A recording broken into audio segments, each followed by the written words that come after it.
ನೀವು ಆಗಲೇ ಯೋಚನೆ ಮಾಡಿ ನಿರ್ದೇಶನಕ್ಕೆ ಧುಮುಕೆ ಬಿಟ್ರಿ. ಅದೆಲ್ಲ ದೇವ್ರು ಮಾಡೋದು. ನಾನು ತುಂಬ ಚಾಮುಂಡೇಶ್ವರಿನ ನಂಬ್ತೀನಿ. ನಾ ಬಸ್ಸಲ್ಲಿ ಒಬ್ಬೊಬ್ಬಳೇ ಟ್ರಾವೆಲ್ ಮಾಡ್ತಾ ಇದ್ರು ಪಕ್ಕದಲ್ಲಿ ನಾನು ಇದೀನಿ ಹೋಗು ಅನ್ನೋಳು.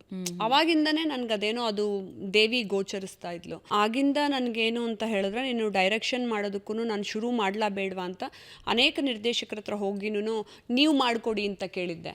ಅವಾಗ ಅವರು ನಾನು ಮಾಡಲ್ಲ, ನೀವೇ ಮಾಡಬೇಕು, ನಿಮ್ಮ ಕತೆ ಚೆನ್ನಾಗಿದ್ರೆ ನಿಮ್ಮ ಚಪ್ಪಲಿ ನನ್ನ ತಲೆ ಮೇಲೆ ಇಟ್ಕೋತೀನಿ ಅಂತ ಹಾಗೆಲ್ಲ ಬೇರೆ ಆಡ್ಕೊಂಡಿದ್ರು.